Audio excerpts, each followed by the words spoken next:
Jed York, the CEO of the San Francisco 49ers, who's very active on Twitter. I follow Jed, at Jed York, tweets out, Jim is my coach. We are trying to win a SB, not a personality or popularity contest. Any more questions?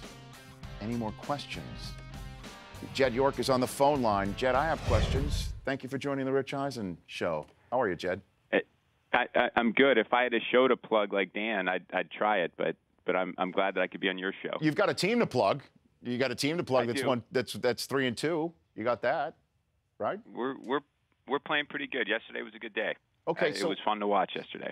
And I'm sure it must be wonderful seeing in this new beautiful stadium. It's remarkable that you even are able to turn a shovel in the state of California.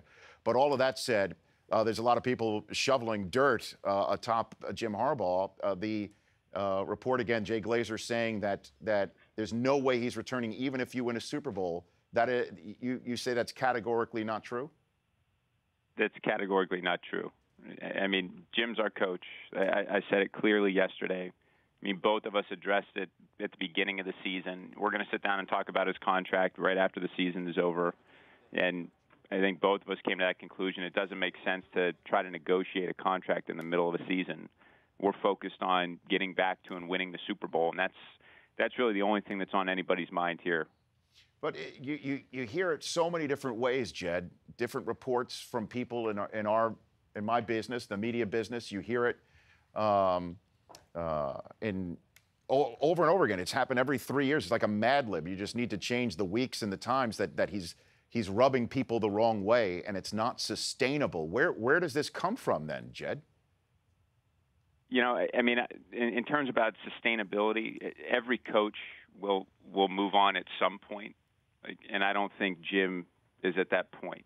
We've had a great relationship here. We've had 3 pretty successful seasons so far, and you know, by 49er standards, unless you're holding the Lombardi Trophy up, it's not truly a successful season. And I think we all know that, and we all understand that.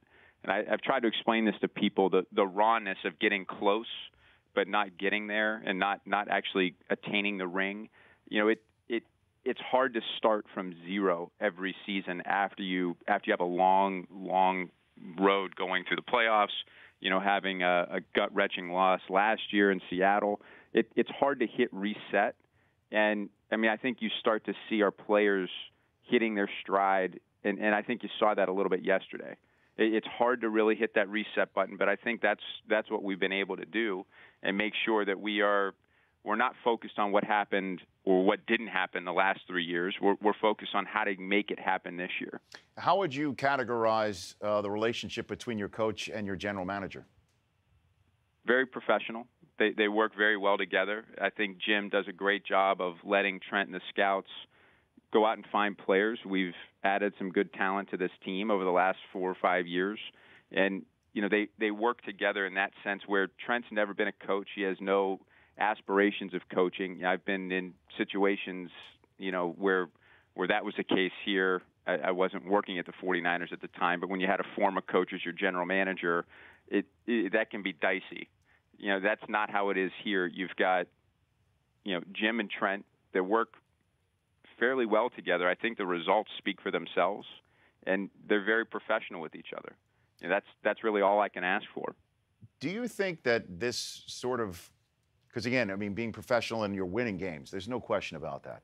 It just seems that there's a certain state of, I don't know what the word would be. Turmoil is too tough a word, but there, you know, a word that we would use in my old household would be tsuris. There's a lot of angst, or there's a lot of tension, a little bit, and that Harbaugh may need that in order to succeed. Would you agree with that assessment? Yeah, I think that's pretty fair to say. I mean, that's how Jim is. You know, I mean, Jim competes at anything and everything that he does, and that sometimes rubs people the wrong way. But he has an amazing way to be able to pull people together and find a way to go win tough football games. You know, put himself in a position to have his team have the most success. You know, he said something yesterday, and I'm probably not going to get the quote right, but he said, you know, my job is to love my team, not for them to love me. and he truly believes that. You know, there are some people that don't like if everybody in the room doesn't like them. Jim isn't one of those people. You know, Jim wants to make sure that he goes out and finds a way to win, and that's what he's done, and that's what he's done just about everywhere that he's been as a coach. You know, as a player, it's kind of hard to put losing seasons on one player out of 53, but you know, he's found a way to win in just about everything that he does. How's the plans for Super Bowl 50 going, Jed? It's good. It's good. We definitely have some things to work through, and you know, it's hard when you build a stadium to get everything to work perfectly day one. Mm-hmm. I'm sure you see that when you build a set.